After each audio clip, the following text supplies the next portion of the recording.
soil is a world of its own, a living, breathing universe right beneath our feet. We often look at it as simple dirt, a medium to hold our plants upright. But that is far from the truth. The dark, crumbly earth in our gardens is teeming with life. It is a complex web of fungi, bacteria, worms, and countless other organisms. They all work together in a delicate dance. This dance creates the fertility that allows our vegetables to grow strong and healthy. Sometimes, we think we understand exactly what the soil needs. We expect that adding a certain material will produce a predictable result. But the soil often has its own plans. It can surprise us, showing that its secrets are not so easily unlocked. I have spent decades observing the soil, and one thing I have learned is to expect the unexpected. A gardener might add what they believe is the perfect, scientifically proven amendment, only to see little improvement.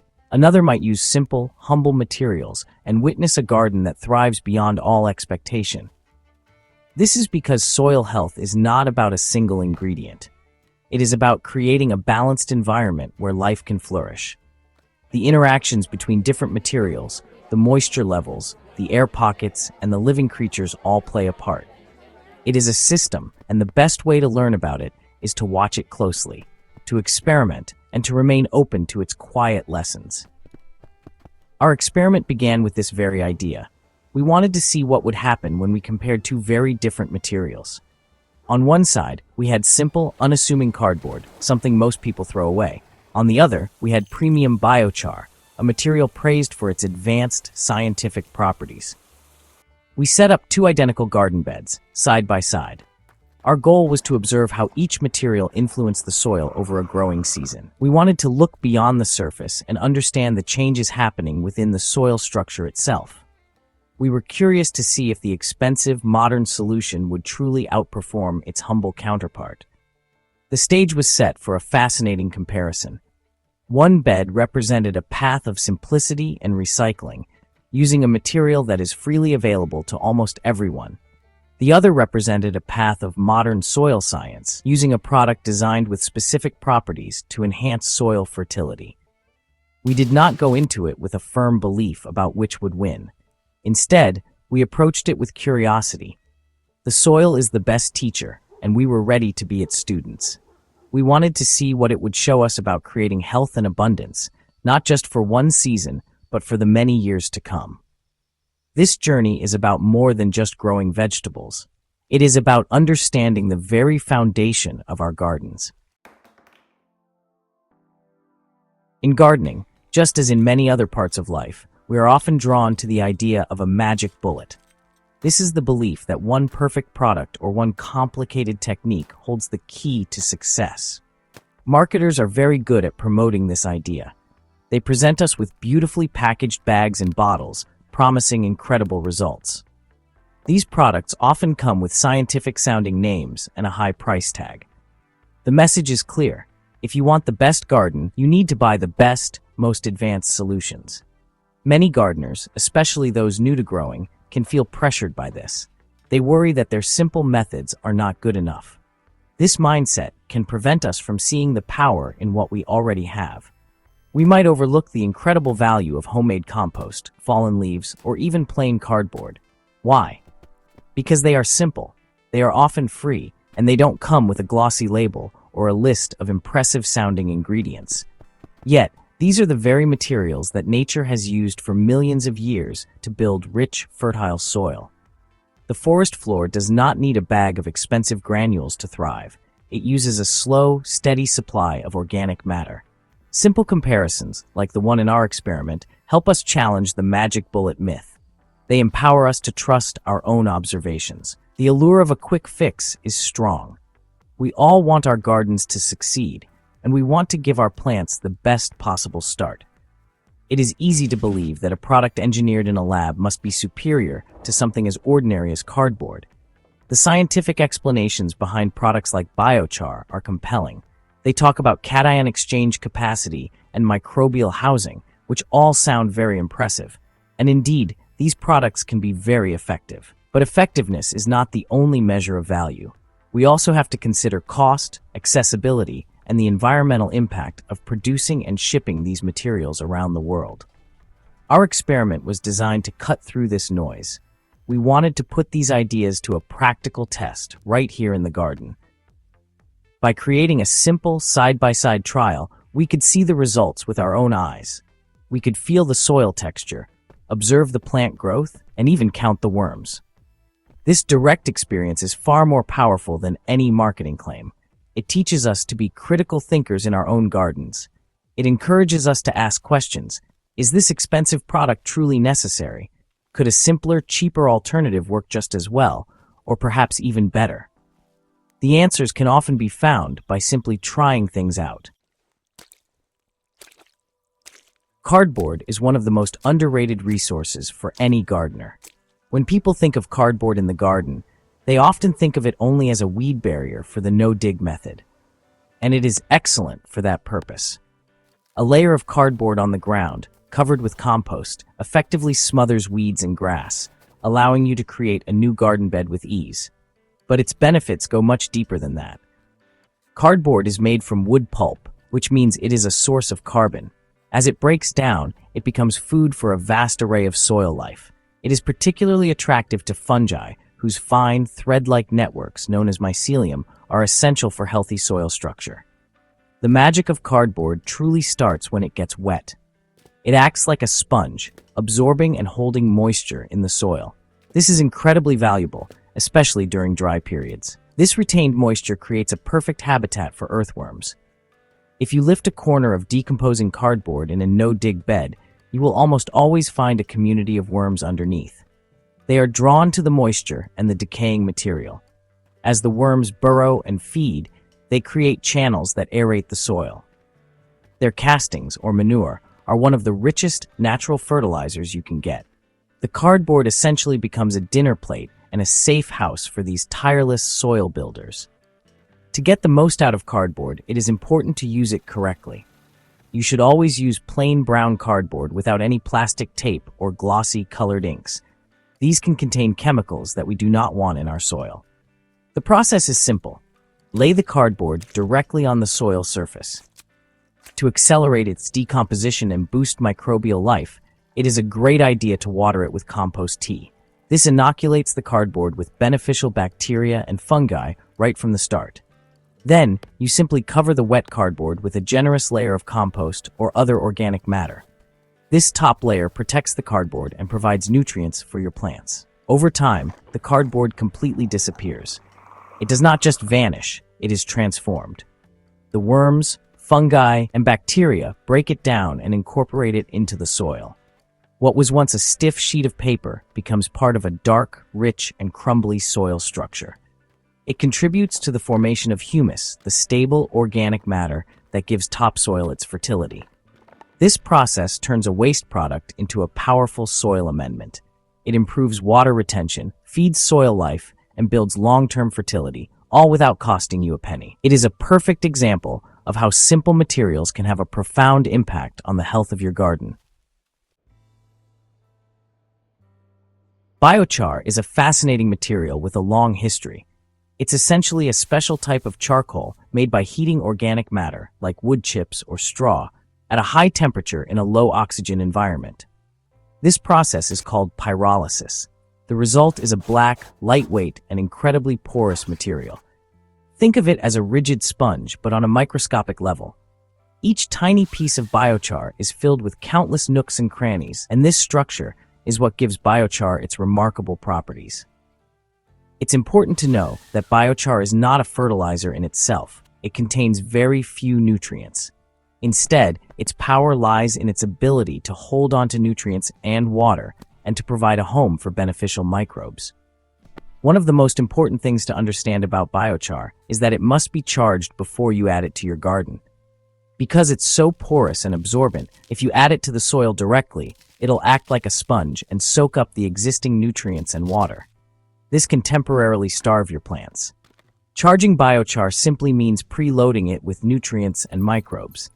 The easiest way to do this is to mix it into your compost pile. As the compost matures, the biochar will become filled with nutrient-rich humus and a diverse population of beneficial microorganisms. You can also soak it in a liquid feed, like compost tea or worm castings tea, for a week or two. Once charged and added to the soil, biochar works very differently from cardboard. While cardboard is a food source that breaks down over a season or two, biochar is extremely stable.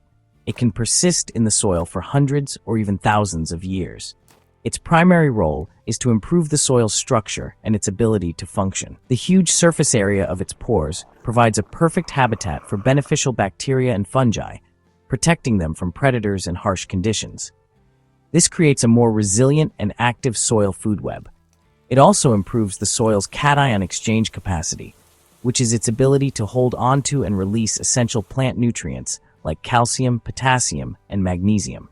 So while cardboard provides a temporary feast for soil life, biochar provides a permanent luxury apartment complex. It improves drainage in heavy clay soils by creating more air pockets, and it improves water retention in sandy soils by holding moisture in its pores. It acts as a long-term structural conditioner. This ancient technique, used by Amazonian civilizations to create the incredibly fertile terra preta soils, is now being rediscovered by modern gardeners. It represents a more scientific approach to soil improvement, focused on creating a lasting framework for fertility rather than just providing a short-term nutrient boost. It's really a long-term investment in the health of your soil. As our experiment unfolded through the spring and into the summer, we began to see clear differences between the two garden beds. In the early weeks, the cardboard bed seemed to have the edge. The surface of the soil under the compost layer was noticeably more moist. When we gently pulled back the compost, we could see a fine white web of fungal mycelium spreading across the decomposing cardboard. Earthworm activity was also visibly higher in this bed. It was clear that the cardboard was acting as an immediate food source and a moisture-retaining blanket, kick-starting the biological activity in the top layer of the soil. The plants in this bed established themselves quickly and showed healthy, vigorous green growth. The biochar bed, on the other hand, had a slower start. While the plants were healthy, they did not show the same initial burst of growth as those in the cardboard bed. The soil surface was slightly drier, and there were fewer visible signs of fungal growth and worm activity right at the surface. This was not surprising. The charged biochar we had mixed into the compost was working on a deeper, more structural level. It was not providing a quick feast like the cardboard.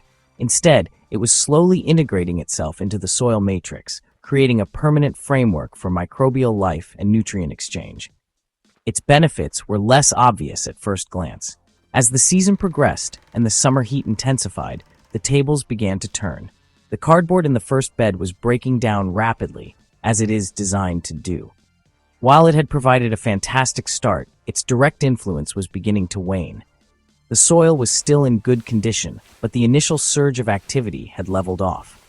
In contrast, the biochar bed started to come into its own. The soil texture in this bed felt different. It was incredibly light and friable, yet it held moisture remarkably well after watering. The plants in the biochar bed seemed more resilient to the stress of hot, dry days. They wilted less and recovered more quickly. When we carefully examined the plant roots at the end of the season, the differences were striking. The plants from the cardboard bed had a good, healthy root system. However, the plants from the biochar bed had an exceptionally fine and extensive network of roots. The roots were covered in tiny root hairs, and they had thoroughly explored the soil volume. It was clear that the permanent porous structure of the biochar had created an ideal environment for root exploration and nutrient uptake. The cardboard provided an excellent short-term boost, but the biochar was building a superior long-term foundation for plant health. The most exciting discovery of our experiment did not come from the two main beds, but from a third, smaller bed we had set up on the side.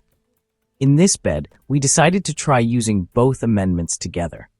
We laid down a layer of cardboard, watered it with compost tea, and then covered it with a layer of compost that had been pre-mixed with charged biochar. We were curious to see what would happen, but we did not have any firm expectations. The results, however, were nothing short of spectacular. This combination bed outperformed both of the others by a significant margin. It was a perfect illustration of the power of synergy. The soil in this combination bed was simply beautiful. It had the best qualities of both amendments. The cardboard layer provided that initial moisture retention and the immediate food source that attracted worms and fungi right away. This created a rapid burst of biological activity at the surface. At the same time, the biochar mixed into the compost above was creating that permanent, porous structure. It acted as a reef for microbial life, holding on to the nutrients being released from the decomposing compost and cardboard. The two materials worked together, each one amplifying the benefits of the other. The cardboard was the fuel, and the biochar was the engine. Plant growth in this synergistic bed was exceptional. The plants were larger, looked healthier, and produced a noticeably higher yield than the plants in the other two beds. They seemed to have everything they needed. The initial boost from the cardboard helped them establish a strong root system quickly. Then, as the season progressed, that root system was able to take full advantage of the superior structure and nutrient-holding capacity provided by the biochar. The plants were more resilient to pests, disease, and drought. It was as if we had created the perfect 5-star hotel for soil life, which in turn created the perfect environment for our vegetables. This powerful result taught us a valuable lesson. So often in gardening, we look for the single best ingredient. We ask, should I use compost or manure? Should I use rock dust or seaweed? The real answer is often both. Soil health is not about finding one magic bullet. It's about creating a diverse and balanced system. Different materials provide different benefits at different times. By combining a fast decomposing material like cardboard with a permanent structural improver like biochar, we created a soil environment that was more complex, more resilient, and ultimately more fertile. The whole was truly greater than the sum of its parts. Creating this incredibly rich and productive soil in your own garden is straightforward. You can easily replicate our successful combination method with a few simple steps. This process is perfect for starting a new no-dig bed or for rejuvenating an existing one. The goal is to layer the materials in a way that allows them to work together, creating a powerful synergy that will benefit your garden for years to come. It all starts with gathering your materials: plain brown cardboard, good quality compost, and charged biochar. Remember to charge your biochar first by mixing it into a compost pile for a few weeks or soaking it in a liquid feed. Here is a step-by-step guide. First, clear the area where you want to make your new bed. You do not need to dig or remove the turf. Simply mow or cut the existing vegetation as low as possible. The next step is to lay down your cardboard. Use a single layer, overlapping the edges by at least 6 inches to ensure no weeds can grow through the gaps. Once the cardboard is in place, give it a thorough soaking with water. If you have compost tea, this is the perfect time to apply it. This moisture and microbial boost will kickstart the decomposition process and attract earthworms. Next, you will prepare your top layer. In a wheelbarrow or on a tarp, mix your compost with your charged biochar. A good ratio to start with is about 1 part biochar to 10 parts compost by volume. Make sure it is mixed thoroughly so the biochar is evenly distributed throughout the compost. This mixture is now a supercharged growing medium, full of stable homes for microbes and ready to use nutrients. Spread this mixture directly on top of the wet cardboard. You will want a layer that is at least 4 to 6 inches deep. This depth provides plenty of space for your plant's roots to get started. Finally, you can plant directly into the compost and biochar layer. The bed is ready to go immediately. The cardboard below will suppress the weeds while slowly breaking down to feed the soil. The compost will provide immediate nutrients for your plants, and the biochar will begin its long-term work of building a resilient, sponge-like soil structure. This method combines the best of all worlds: immediate results and a long-term investment in soil health. It's a testament to the idea that the best gardens are built not with a single magic bullet, but with a thoughtful combination of materials that support the complex living system beneath our feet.